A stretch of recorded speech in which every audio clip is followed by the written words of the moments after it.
Mga kalapatids, matagal tayong hindi nakapag-upload dito sa ating channel. Kumusta kayo? Marami nangyari dito sa ating mga kalapatids. Update ko lang kayo. Kaya nga, yung huling upload ko, nagkaroon ng one eye cold yung mga kalapati natin. Tapos after nun, ginamot ko sila. Niwalay ko yung mga nagkaroon. Tapos naka-recover naman agad sila. At pumunta tayo ng Baguio, nag 4 days tayo sa Baguio. Iniwan ko sila. Pero pagbalik natin, okay naman sila. Safe naman sila. So ngayon, pang 2 days kung hindi nakapasok sa trabaho. 3 days pala. Dahil dito sa kamay ko, ayan o, namamaga. Mataas kasi yung uric acid. So yun. Ngayon dahil matagal silang hindi na-imintos dahil nga naglulugod pa sila nung bago tayo pumunta ng Baguio. Hinayaan muna natin sila makapaglugo ng maayos, makapagpalit sila ng balahibo nila. So ngayon ready na sila, pwede na silang imintos. So silipin natin sila ngayon. Ayan sila. Nga pala, hindi ko pala nabanggit. Nilipat ko na yung mga breeder natin dito sa labas. Ayan o. Nilalagyan ko ng tabing kasi sobrang init din pag tanghali. Kasi tuturuan na natin ng maigi yung mga flyers natin dahil malapit na yung summer race. I-ready na natin sila, tsaka din talaga pwedeng magkasama yung mga flyers tsaka breeder. So ayan sila oh. Nga pala may mga tagi-isang na yan, itlog. Yung mga itlog na sila. Tapos ito naman bagong pares natin, yung Vandenbroek na puti. Kinalas na natin doon sa ating pinakaunang kapares nya na unknown line. Ito naman yung pinares natin, yung Vandenbroek din na galing kay Boss Alan Revilla na na-acquire natin. Yan. Tapos andito si Frankie. May kapares na din siya. Galing din yan kay Boss Alan Revilla, yung kapares niyang itim. Yan. Okay naman sila dyan. Tapos ito yung mga flyers natin. Tingnan ko muna kung sino yung isasama ko sa midtos. I-midtos natin sila kasi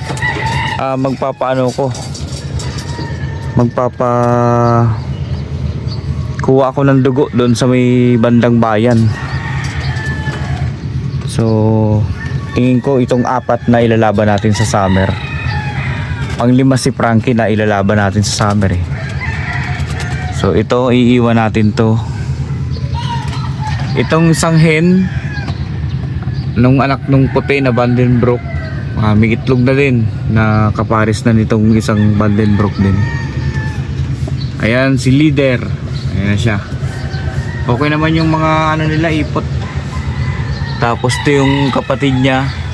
Ayan si Basil. Ayan, yun yung mga pang summer natin. Ito ayan, kapatid ng blue bar, white light din. Dalawang white light yan mga kalapatids. Tapos meron tayong na-harvest na young bird. Ayan, blue bar, white light parehas. Ay parang nagche-checkered yung isa.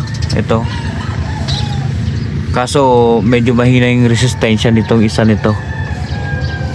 Minomonitor ko yan kasi medyo mahina yung niya, resistensya. Meron din naglaglag ng white feather dun. Hindi ko alam kung kanino yan. Ayan. So ngayon kukunin natin sila para i-midtos natin. Kasi matagal-tagal silang hindi na midtos dahil nga naglugon sila. Hinayaan ko muna sila pagpalit ng balahibo.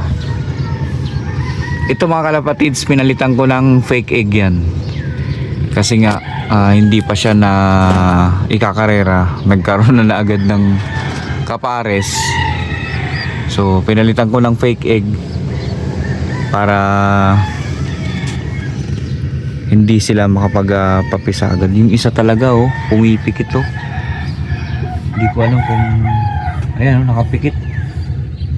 May muta mga kalapatids. So tara, kunin na natin sila.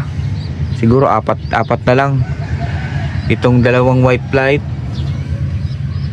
tapos itong blue bar, tsaka si leader. Yan.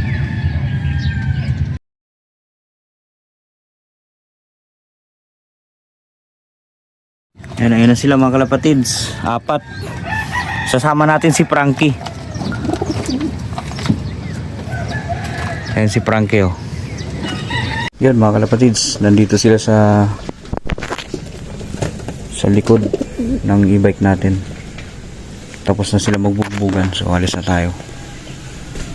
Let's go. Okay mga kalapatids, nandito na tayo sa SNR. Dito to sa Bayan, Marikina. Malapit yun dito sa pagpapa-check upan ko. So yung mga kalapati natin nasa likod. Hanap lang tayo ng magandang pwesto para makawalan sila. Yan oh, maganda yung pwesto dito.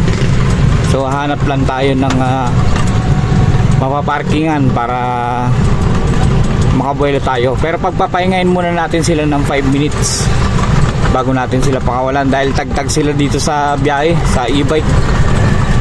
Yan. Malapit lang to sa amin. Siguro mga 6 kilometers lang, 7. Kwan lang, kwan lang sa kanila, pagpag. Para sa mga susunod na midtos, malalayo na yung gagawin natin sa kanila. So dito na natin napiling itos. Yan, tumulong muna ako sa gilid. Yan. Mga 5 minutes mga kalapatids dahil tagtag sila sa biyahe. Yun, doon natin sila inano mga kalapatids. Pahingayin muna natin. Kasi yun nga, natagtag nga sila sa biyahe. Maya maya mga 2 minutes na lang pakawalan natin sila.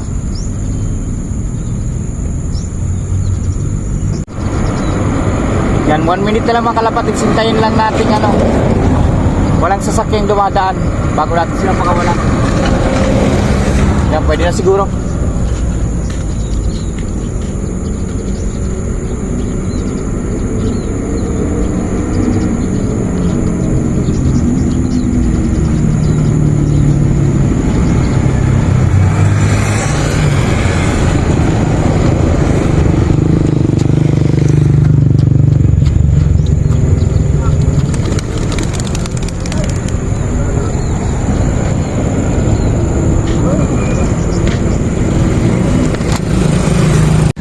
Hindi na sila mga kalapatids oh.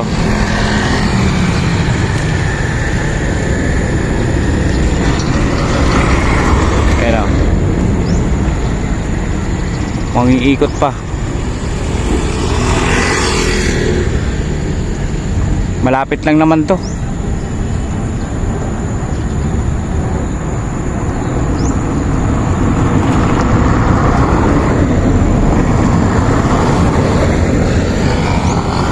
Mag-raging pa ata sila.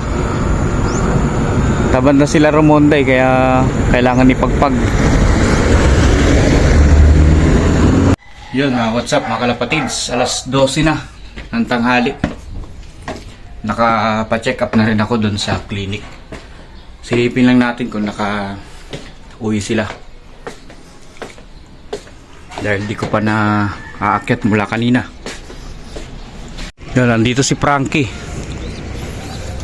Tapos may nakita tayong dagit. Meron silang nadagit. Ayan si blue bar. 2. 3, 4, 5. Ayan, nasa labas pa si si leader. Yung puti. Ayan, kompleto naman.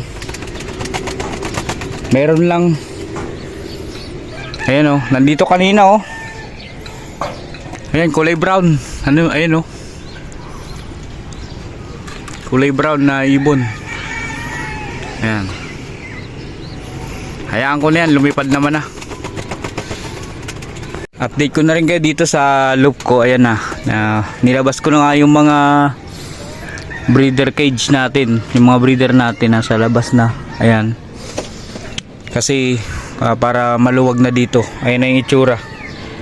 Sa mga susunod na araw liligpitin ko na yung mga yan para maayos na. Ayan sila oh. Dito di ko to sinama kanina sa mintos natin. Nakauwi naman. Hulihin ko lang to si Frankie. Papasukin ko dun sa ano niya, sa asawa niya. Kasi pinagpapares ko yan. Frankie, hay ka dito.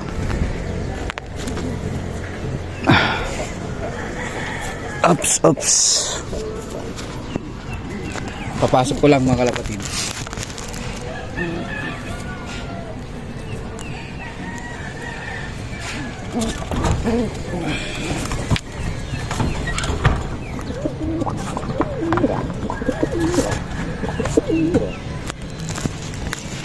Yan, kasama niya na yung asawa niya. Isa na lang yung nasa labas, si leader. Papasok din yan mamaya pag nagpakain tayo. Pakainin ko na muna itong mga breeder natin. Yung may dagit pa tayo. Gusto rin makisiksik dito, pinapaalis na nga tayo. Yan. Sisiw pa. Young bird. Ayan, dala-dala nila yan sa mintos. Ayan. Hinuli ko din kanina, pinakawalan ko lang, tapos bumalik ulit.